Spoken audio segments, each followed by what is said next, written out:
So welcome everyone to our College of Rehabilitation Sciences Illuminate speaker series. My name is Jackie Rapat. I'm the Associate Dean of Research for the College of Rehabilitation Sciences, and it's my pleasure to be the host for our time with Dr. Stacey Lovo today. I'll start with our land acknowledgement. Our University of Manitoba lands and campuses are located on Treaty 1 territory, the traditional lands of the Anishinaabe, the Cree, the Oji-Cree, Dakota, Dene, and homeland of the Métis Nation. And I'm grateful for the care they've taken of these lands over the generations and for the opportunities that I've been afforded to live, work, and play on these lands. So today our speaker is Dr. Stacey Lovo. She's from the University of Saskatchewan. I'm going to tell you a little bit about Stacey before she gets started. Stacey is an assistant professor in the School of Rehabilitation Sciences at the University of Saskatchewan. She's also a co-PI in a variety of research networks, which I'm assuming she'll tell us about, and in terms of her background and her connection, but related to Saskatchewan First Nations, Métis health and wellness research. She teaches in the area of professional practice and physical therapy foundations, and her research interests are in the use of teams and technology to enhance access to rehabilitation care in rural and remote communities, as well as culturally responsive healthcare for Indigenous populations. And Stacey is a fantastic speaker and enthusiastic representative of her profession, as well as the work that she does. And I really am looking forward to her talk today. So I will turn it over to Stacey. Thank you so much. It's a real pleasure and honor to be here. This is my favorite topic, so I do tend to get quite excited about it. So that's true. I think when you say that, really nice to be with you guys. And I'm really aware there's a breadth of expertise on your faculty in Indigenous engagement and virtual care. So I'm absolutely happy for you to stop me at any point if you have a burning question, or save them for the end, whatever you like. I'm so happy to talk about collaborating with Indigenous communities. I have chat boxes coming up. Oh, hi, Reg. Nice to see you again. So I'm so excited to talk about this, but with a caveat, I don't have a knowledge keeper or elder here with me today. They work in the health facility. And when I do presentations like this, I like for them to come if they can. So I'll share as much as I can. And I actually have some audio from our knowledge keeper that I want to share with you, and some video of them, so that we're really including them as much as we can. I do have a slide on land acknowledgement. I am happy to present from Treaty 6 and Homeland of the Métis. And so this is where the University of Saskatchewan is, and where I live in Warman and raise my children. I'm exceptionally grateful for this opportunity and to work and live and raise my children here, my children are Métis, so this is important homeland for them.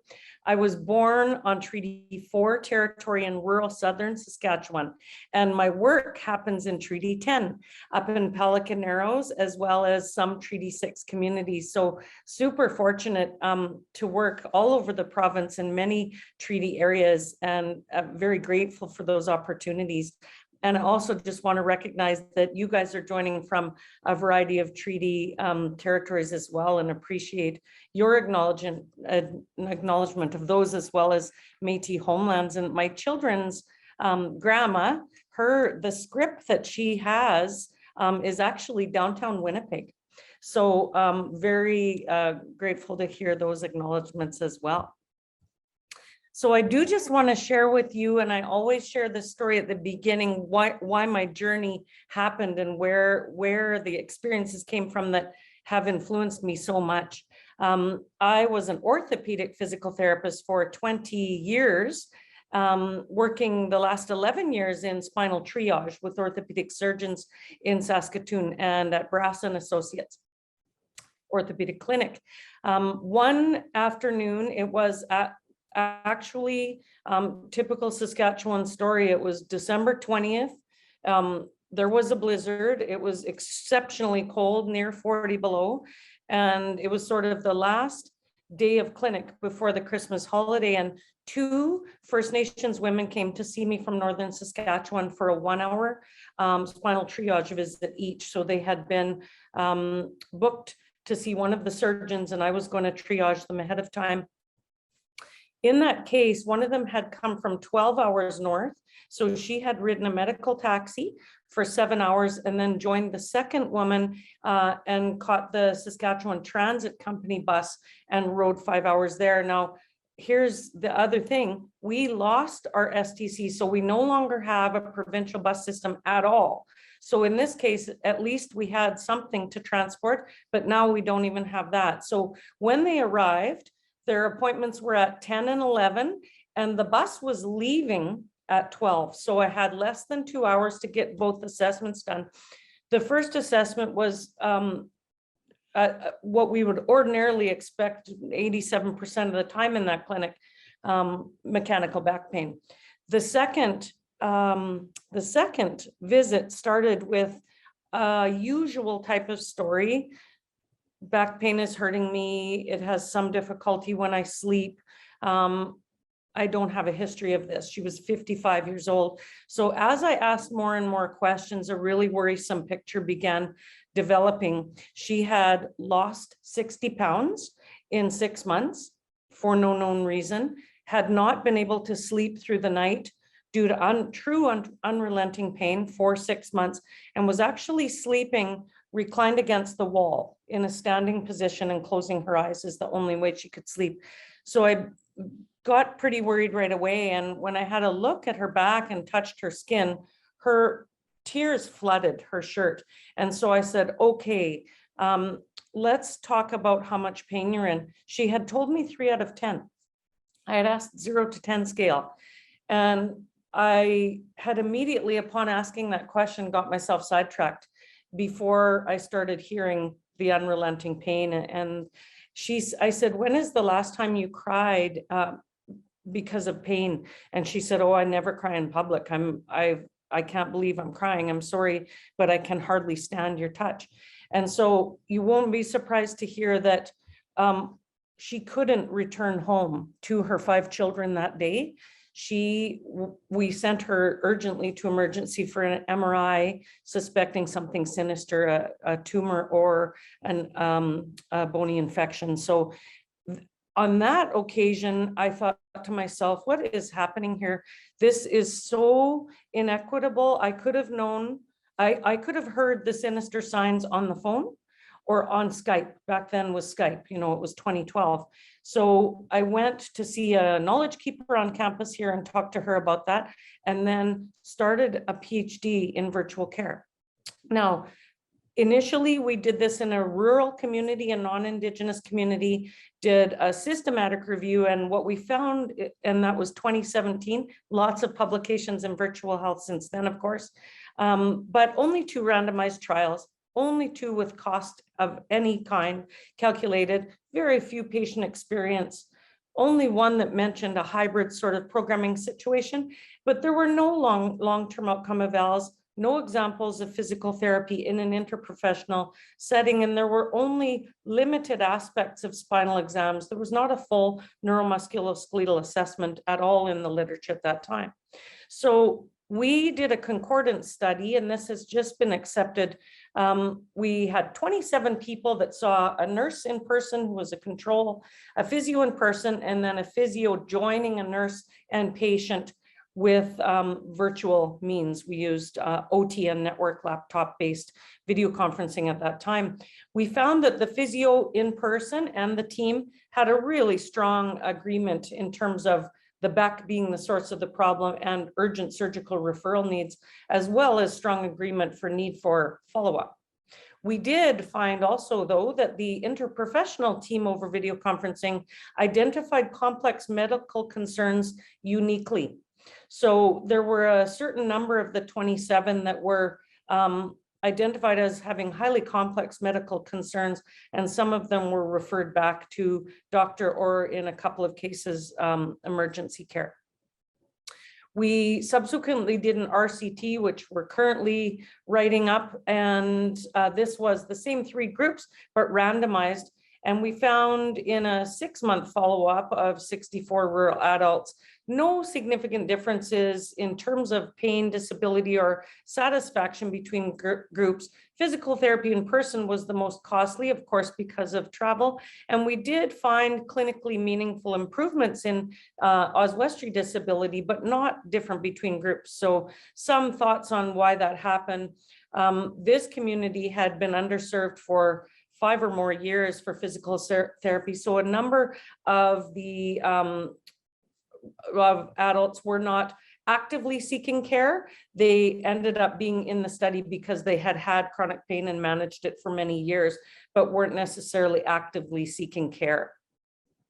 Okay, so then we looked at the experience of the 19 patients in the telehealth group, so in the physio and nurse practitioner group, and developed something called a teams and technology model of care. And we have determined that access was improved for community-based physical therapy for chronic back disorders because of enhanced clinical care that the physio brought to the team through virtual care. Through the use of Teams, we've stuck with a Teams and technology model, and of course, due to the technology, which at that point was rather novel, but now is really very common. And some of the things we heard from the participants was that it felt like there were 2 pairs of professional hands in one room, which I thought was quite interesting. The nurse practitioner felt that this would result in the patient seeing the right person and the right treatment. The patients wanted to embrace technology. They liked the feedback that they got immediately from the team. And one patient was excited that although she had had a number of things done already, she was excited that she'd noticed a bit of difference already. So then we wanted to urgently take this and work with Indigenous communities where our disparities were much greater. So we've learned that through Brenna Bath's research that Indigenous and rural and remote people are 30% more likely to suffer with chronic back disorders. So if you're Indigenous in a remote community, you're 30% more likely for both of those reasons. 85% of our Northern Saskatchewan residents are Indigenous, and we have adopted a collaborative approach entirely. So right from the planning to the evaluation is community-led, and I'll show you lots of the things that we've done and with them to make sure that this is community-directed to address unique strengths and challenges.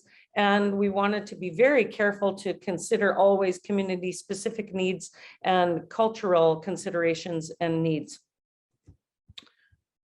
So the first thing we did, there is a remote presence robot in Pelican Arrows. So we began using that instead of laptop-based telehealth. This was the first remote presence robot in Saskatchewan, and this was in 2016 that we did the assessment.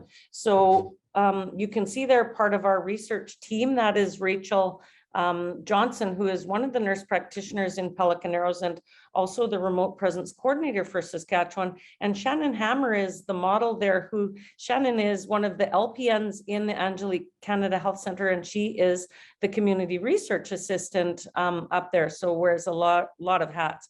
So in this case, we joined the nurse practitioner and a patient who had had laminectomy and discectomy, had no follow-up care in the hospital over Christmas, and had been discharged home with no instructions.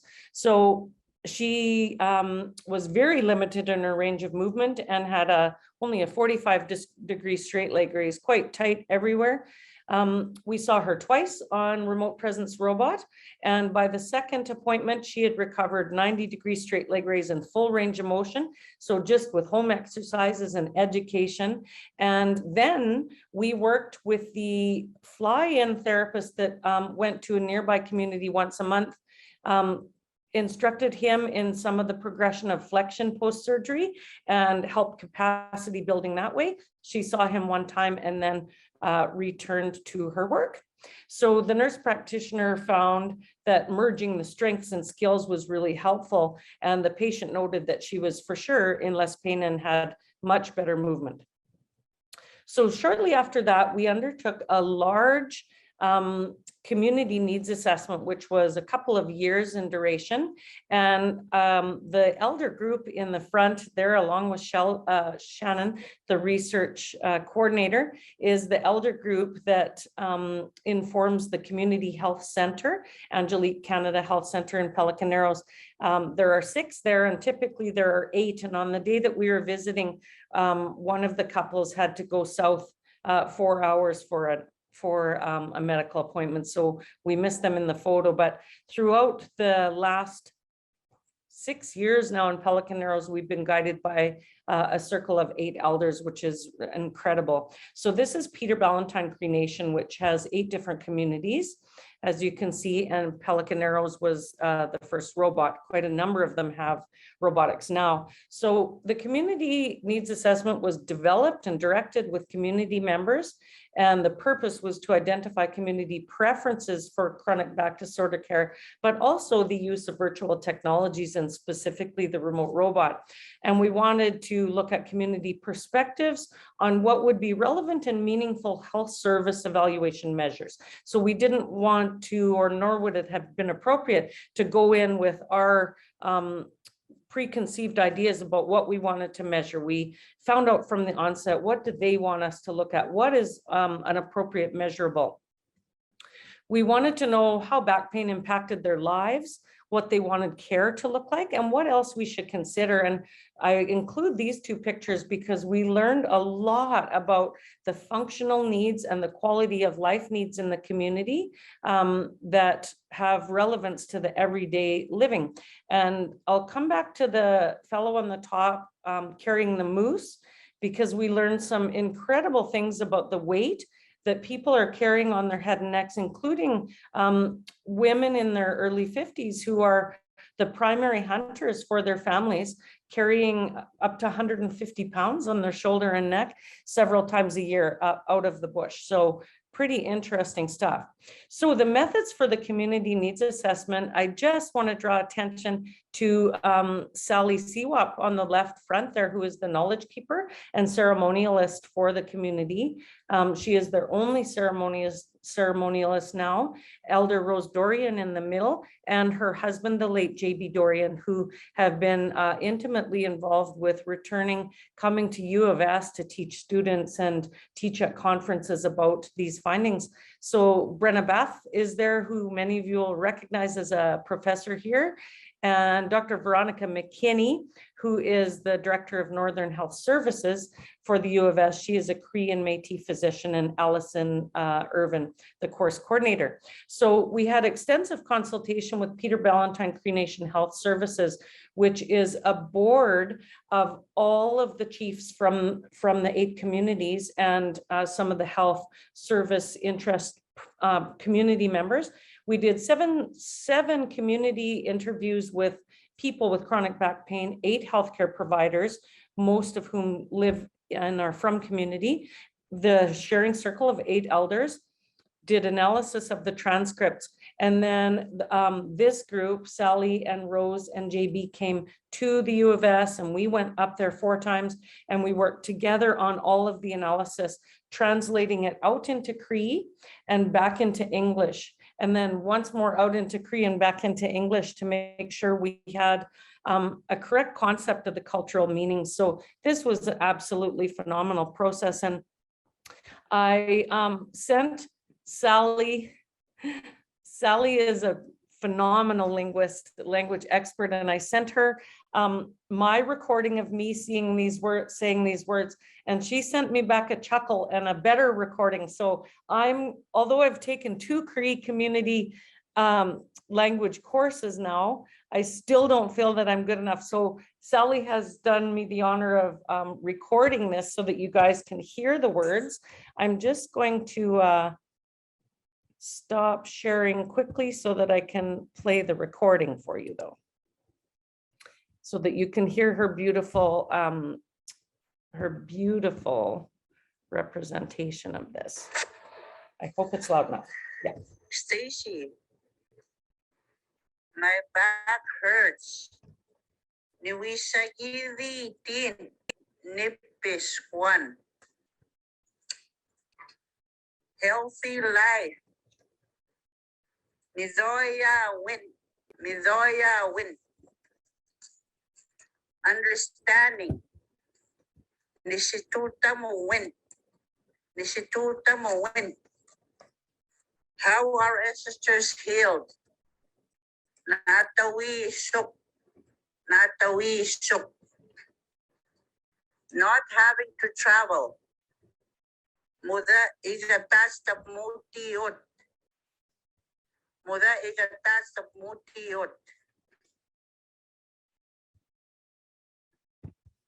Okay, there, yes, that was much better than me trying. I do keep trying, but it doesn't sound anything like Sally's beautiful language. So anyways, we'll go through what each of those mean, and keeping in mind, again, that although most of the interviews were collected in English, aside from one Cree speaking interview, they were translated out and back again, because the first analysis we did in English, Sally very clearly said, you guys have missed something here.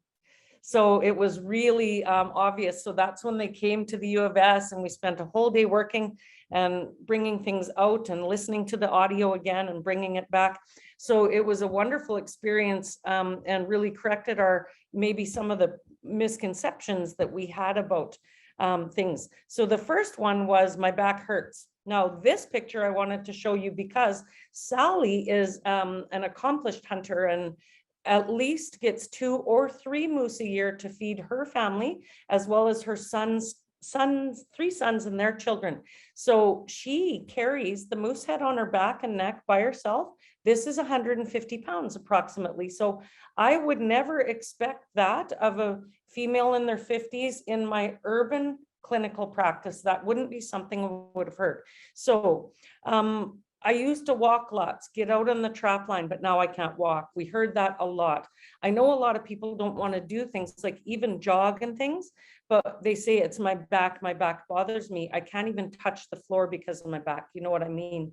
And we heard a lot about the limited ability to exercise due to road conditions and animal packs, wolves, dogs, and bears. We heard stories about people trying to ski on the lake when it was frozen, but the group became aware that wolves were watching them. So they started to put a man at the front and the back with shotguns, and then bears started coming. So even the skiing was done. So the ability to exercise outside is really limited in this community. Healthy life in the home. There was a lot of comments about the inability to sleep at night. Sometimes this was due to the number of people in the home and the overcrowding and the lack of access to a comfortable bed. In some cases, elders were sleeping on the floor or on the couches. And in some cases, there was sleep disruption due to difficulties in the town at the time. So lots of stress, and you can see the comment, and so much stress in the home environment. I thought this was an amazing quote. This was a Cree interview that translated into English, and amazingly, it translated as it attaches, the stress attaches to a person physically. Not being able to move around due to overcrowding in the homes, 3 families, and for this person, they had 2 families in their home. So how our ancestors healed, a lot of the comments were around traditional methods of healing prior to today with more Western ways. Many people, and the elders specifically, commented that they've had wonderful success, of course, from their traditional ways. And the elders commented, one of them said, I find it very sad when people don't depend on the cultural way of healing like we used to. My people survived over 100 years without prescription and medicine, and they were okay. And so subsequently, they have asked if we could come back now with further follow-up, and now that the back pain clinic is rolling, to do some teaching with them to blend the Western and the traditional information for the youth, which of course we will do. Now, not having to travel. This picture is a picture of Dr. Bath and I traveling during my PhD to one of the communities in Eastern Saskatchewan.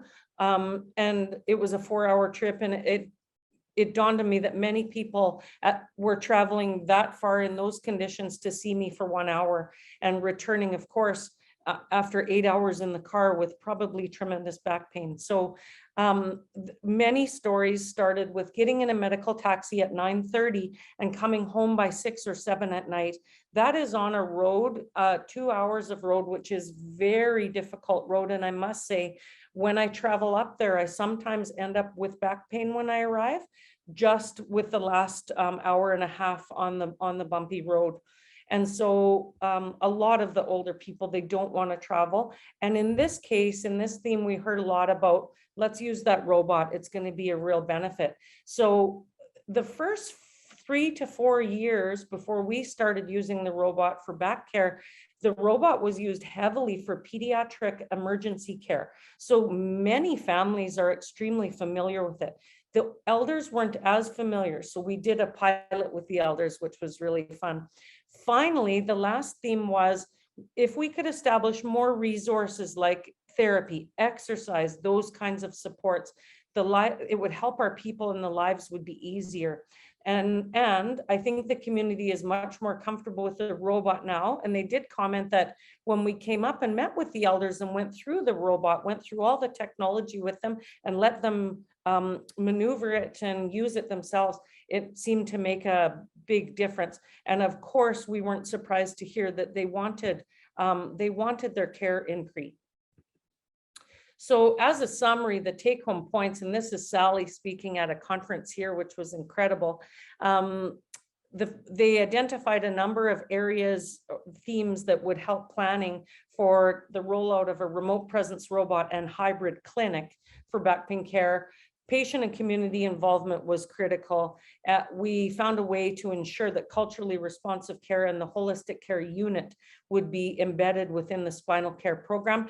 And of course, patient and community oriented care will depend on the life experience of the people. So the pilot involved an elder demonstration and discussion, and one of our graduate students one of our MPT students on the right had an opportunity to do a practicum with the elders and with us in this. And so we actually did a teaching session with the elders where they got to use the volume and the headset and see the pictures and learn and ask questions about the robot and make some recommendations about what would help for their community members when they were having that type of assessment. So we learned a lot of critical things, like one specific room had terrible audio, and how well does Cree translation come over, and some great stuff.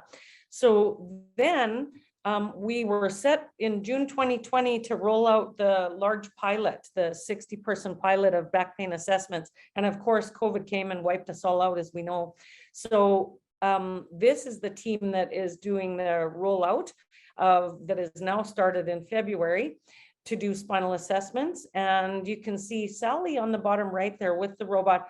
And to her left is Elder Elias Siwak, which is her dad. Elias is primarily Cree speaking, and he has had a massive impact and involvement in our program. So just wanted to show you. We have implemented the project, which is assessments and follow-up through remote presence robot. We are going to do some follow-up in person now that will be allowed with U of S. And the measures for this entire program are entirely community developed. So I just want to look at the time. Good. I want to play you a real quick video so that you can see the robot. This is a 4-minute video.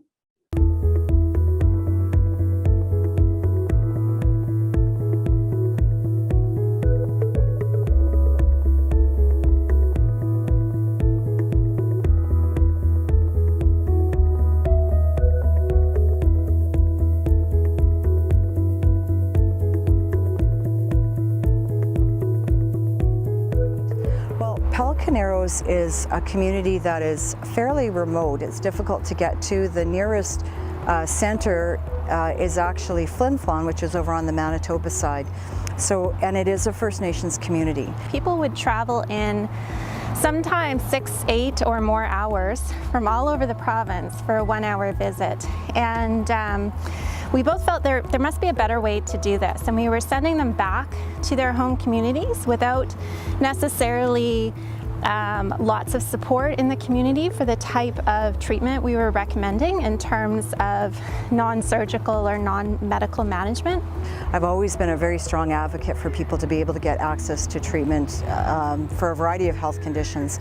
But as a clinician working with our communities, you really get a great sense of how little access there is for people.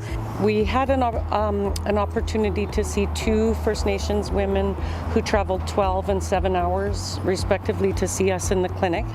On that particular day, it was end of December, almost 40 below and blizzarding. And they had traveled that distance, and incredibly, their bus was leaving before the end of our appointments. So it would be a 2 or 3 day commitment for them away from their communities and families to attend the visits. And we noted at that point that a lot of the questions and considerations could have been made over a telehealth model to ensure better access to faster services for them, for the team care that they needed. So that's when the projects began. Mm-hmm.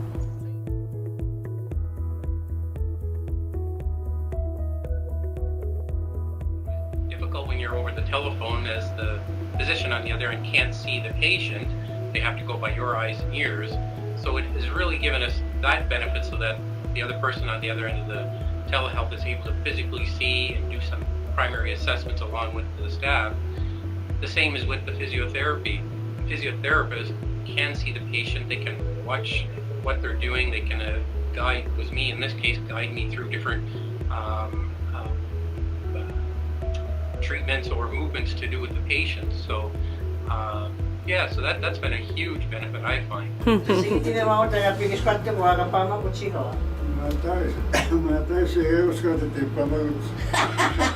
says it's amazing because he can talk and he walks.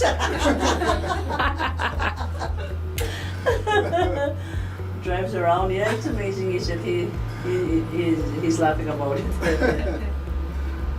So we're learning how to use technology that's already out there, but frankly is really underused for a variety of reasons. So how can we make better use of technology like remote presence robotics and other telehealth technology to provide care closer to the community?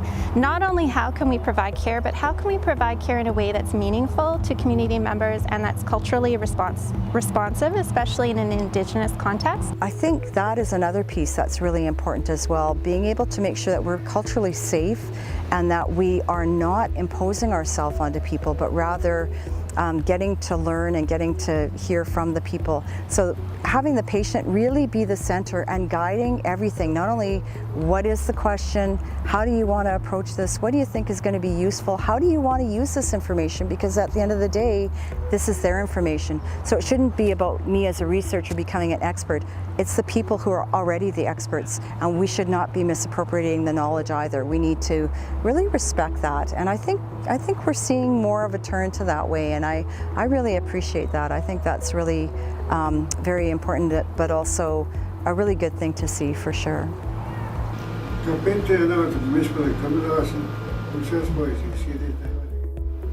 He said it would benefit the community to have more knowledge of things that will help them, and in the long run have a healthier lifestyle.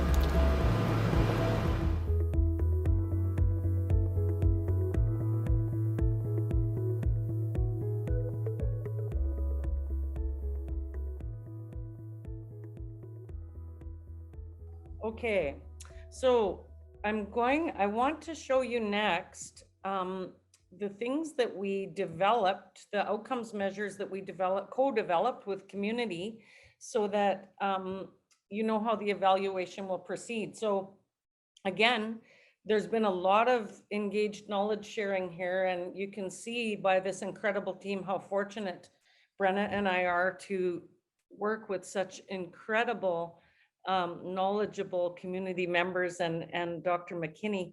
We've just benefited there's not even words really. They've come twice to the U of S to teach. They are key informants in my professional practice course, and they will join by Zoom on their phones. We have developed I had a student project that developed with Sally and Elias a Cree, TH dialect Cree back pain brochure, so back management brochure. The poster that you saw in the video behind Elias and Sally was the first few pages of the brochure. They wanted it blown up big and put up as a poster, and it is in their TH dialect. The contents of the brochure were instructed by Sally, the translations were done by Sally, and the students did all of the formatting and photography. And that has now been translated into Y dialect, Dene, and 2 Heritage Michif and Northern Michif, which is probably more specific Saskatchewan dialect. And those are being formatted now. So they've really worked hard on the Indigenous language sort of brochure products. We also did a modification of the SF6D, which it comes from the a larger functional outcome measure, which many of you may have used, a modified patient-specific functional scale and a novel pain scale. So just as one example of how the changes happened when we sat down with Sally and Rose and JB, the late elder JB. So some of the questions on this SF6D are, your health does not limit you in vigorous activities, and their rewording from Cree and then back into English was, I am able to do all intense activities. So your health limits you a little, I am unable to do some. So all of the wording was completely changed for all of the outcomes measures to ensure that it was more culturally responsive, or as good as we could ensure it. The patient-specific functional scale, she did the same thing with. She reworded it and made it words that were more in keeping with the way that they would speak or the way that they would do things. And then the final one is rather exciting. It's a novel pain scale. So you can see in the patient-specific functional scale, we used a very commonly available facial scale, a facial pain scale. Elder Rose in the center there, in many of the interviews and work indicated that the pain scales, we're not surprised to hear this, that are being used are not relevant. And remember back to my original story, when I asked the woman how much pain she had from 0 to 10, and she said 3.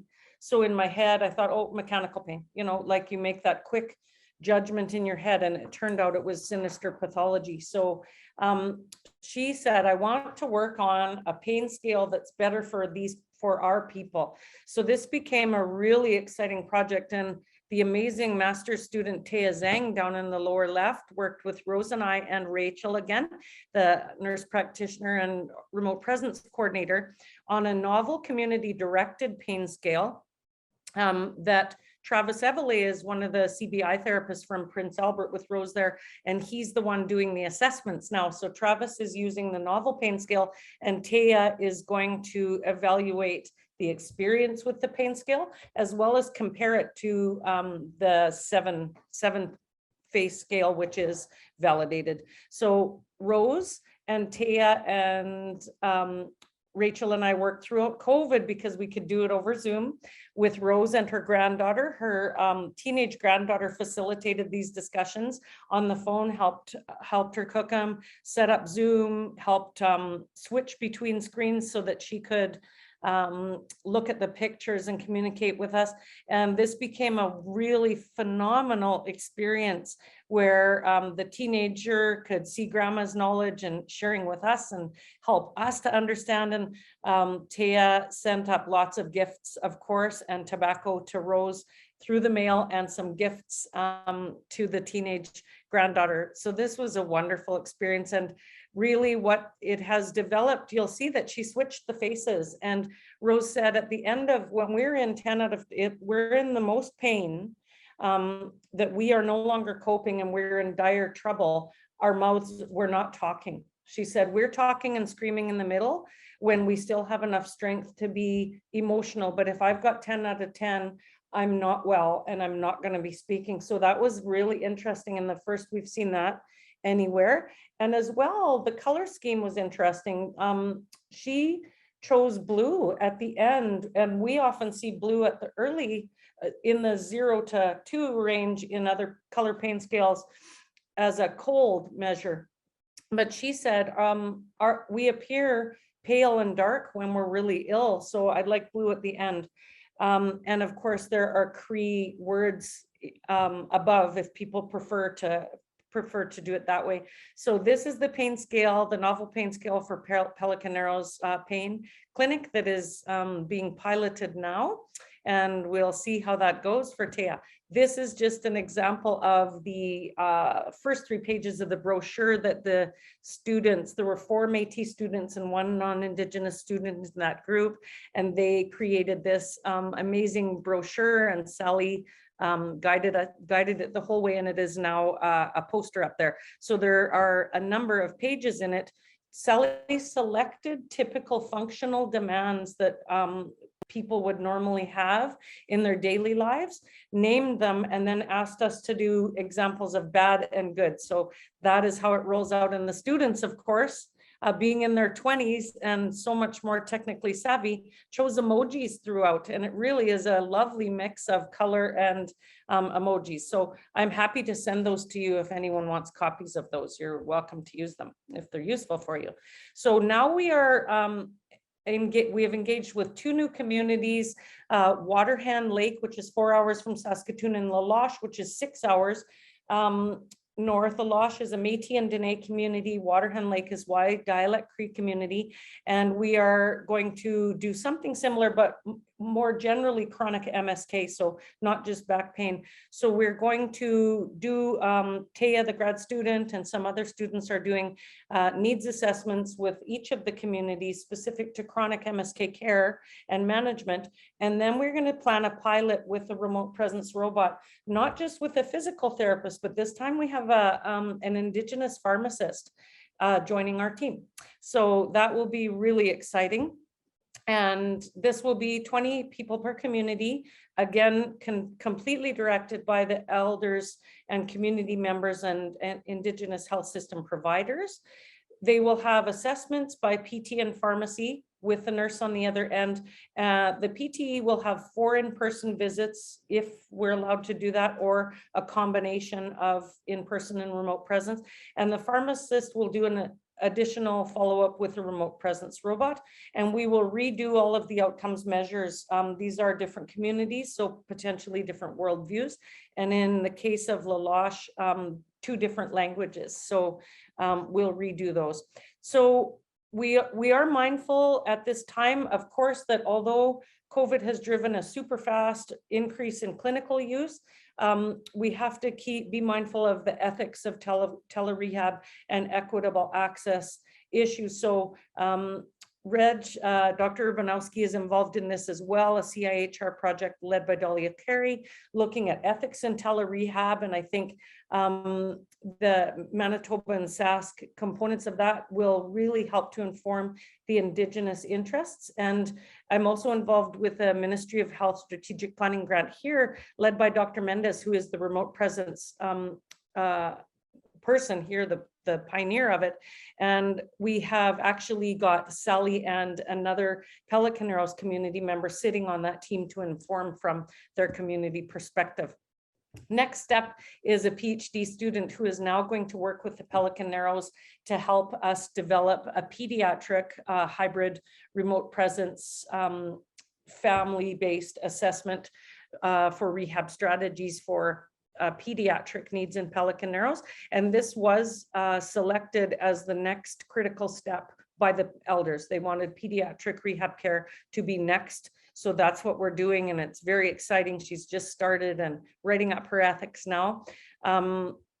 We are also involved in a CIHR grant. We have 4 Saskatchewan sites, which is a training, intervention, and program of support for Dr. Chantal Camden at University of Sherbrooke is leading this. And the Saskatchewan sites will heavily inform the Indigenous training components through the community members that are involved. So Haley will be rolling out a community needs assessment this fall and winter, and then spending some time on the land with the youth to make sure that we capture the needs of the teenagers and the youth that have health promotion and care needs, and then a hybrid clinic. So we know this is feasible. It heavily relies on relationships and culturally responsive care. And the most important component, of course, is the team, which is community directed in terms of all of the planning and evaluation. That's it. Sorry, whew. I tried to get it to 45 to leave minutes, but I'm happy to take questions. Thank you so much, Stacey. What a great overview of the work and the journey. I think it sounds like you've taken over the last decade and the learning. So we really appreciate that. Let's open it up for some questions. You can raise your hand and I'll call on you, but also put in the chat and I'll keep an eye on that and I can read those out if they come into the chat. So Joel, let's start. Sideways Joel. It's easy to get attention when I'm sideways. I'm going to try to do this all the time. So a quick disclosure, I'm an old white male physician. And because I'm old, I don't get enthusiastic that often at presentations anymore, but I feel not only enthusiastic, but emotional about this presentation. And I won't go into all the reasons why, but it reminds me of how important interdisciplinary learning is. But maybe more important than that, work across cultures, and so across disciplines, across cultures, sort of similar things. I know you must have made a mistake in the introduction because you said you're an assistant professor, and I'd like you to tell me who I can talk to about that, because that's clearly even one piece of work like this, in my opinion, is worth a promotion because it's so important, it's so advanced, it's going to have such impact. So here's my question. You've kind of answered it.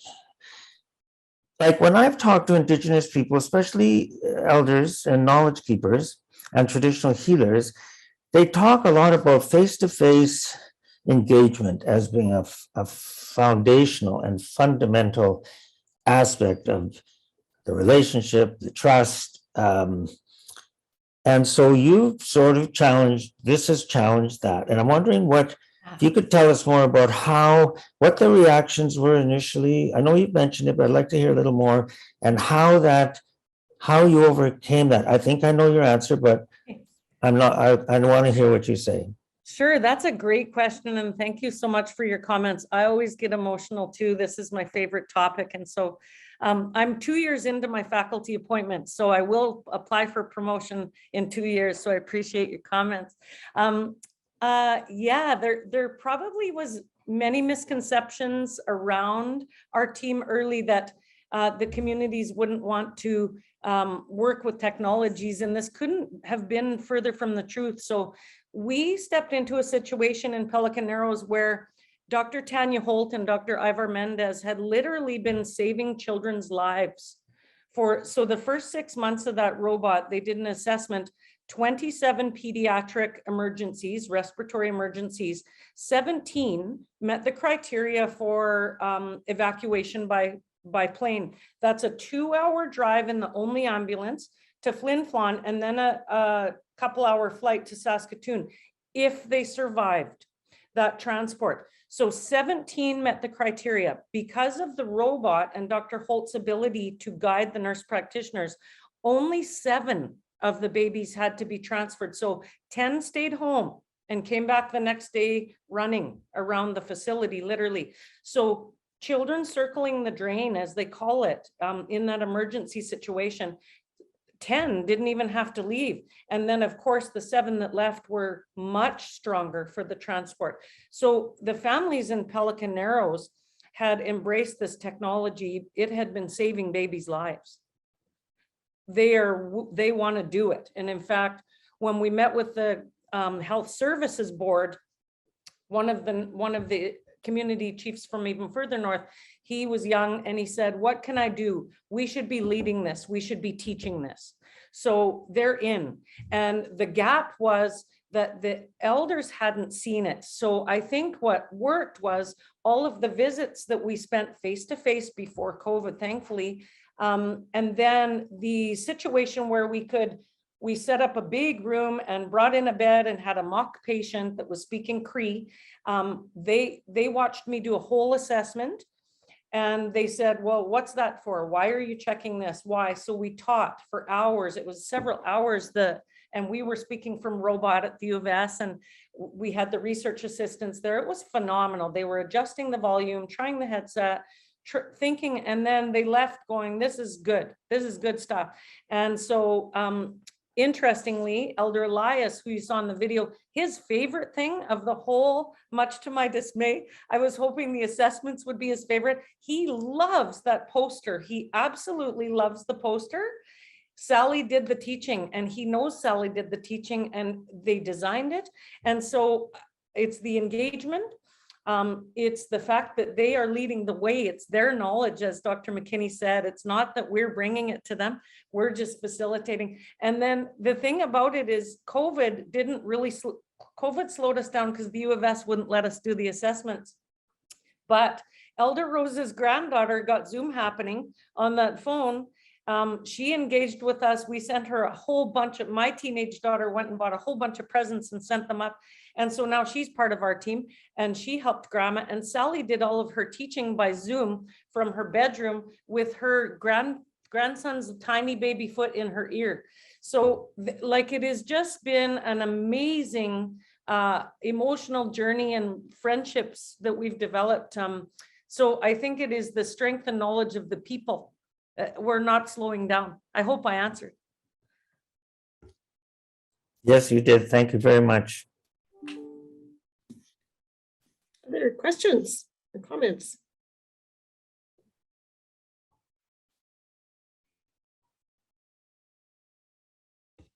I don't see anything in the chat, anything. Taking Kara? it easy on me. Kara's unmuting. She'll have I was hesitant to ask a question because I felt like that was a nice closing piece. But anyways, I was wondering if Stacey, you could teach me what you've learned about ethics boards and your community engagement. Oh, that's so, what a question. Such a great question, Kara. We've had okay, so I'm a co-PI on the CIHR. It's called the Network Environment and Indigenous Health Research. So that affords me the incredible opportunity of sitting and learning with the Indigenous scholars on campus. So I have to say, full disclosure, when I have trouble or questions, like, I have incredible mentors. So we have really learned to advocate hard in our words, in our emails, and in our voice when things are not understood. And incredibly, I don't know how, but this is so fortunate. 2 of the Indigenous co-PIs on this grant now sit on the ethics boards. So it has been just amazing. They're getting that information from those experts, and we're learning as allies how to advocate for those things when we write them up. It has been a journey. I will say that the Saskatchewan Health Authority has also embedded something brand new, which is if some of our research occurs in an SHA facility, which is the case in La Loche, but not Pelican or Waterhen. Those are completely run by the band. The La Loche facility, ethics board at U of S requires a separate entire ethics review by the community elders, which is awesome. And ours was one of the first to undergo that this fall. So it was an extra month that the whole bit of paperwork went up to La Loche, and someone sat with the elders and said, this is what they're doing. These are the questions, and so they sent back. So I think the processes have really come a long way, Kara, here. But we have learned to advocate strongly and reflect back with the Indigenous scholars. It is difficult as a non-Indigenous, as an ally, to make sure I represent things correctly. So we do rely heavily on the brilliance of people like Dr. McKinney, who you saw, who reviews things with us, and the scholars as well. Thank Does that you. answer Yeah. okay? Yeah, it does. Yeah, thank you. I think it reinforces the, the importance of those mentors and it being embedded in your structures to have those people to partner with. And yeah. Thank you very much. Yeah. And also We do the perhaps the same- advocacy. Totally. We do the same fight every time we try to do community payments. They want to send direct deposit. Well, many of them don't have a bank account or a debit card. So it's the same. When we find someone in those processes that gets it and that really does a good job of cultural responsiveness, we keep their name and bring them coffees and send, develop that relationship as well, because it's someone that gets it, is doing a good job of cultural responsiveness. Well, I think we're just at our time now, but I want to thank you, Stacey, on behalf of our college, University of Manitoba, and all of our communities in terms of what we can learn from you. And we look forward to learning alongside you over the next years as well. I think there's Absolutely. so many of the things resonate in terms of what you said and what you've learned already and what we can learn from you and with you. So look forward to the future. And back from me, learning from you guys, I'm excited about continuing work in the future. And I know we will do that. I have started a little bit of that already. So that's great. Really wonderful to be here. And thank you for having me. Thank you. We're seeing lots of thank yous in the chat. So thanks from everyone. You bet. Take care, guys. Take care, Thank everyone. you. Thank you. Bye.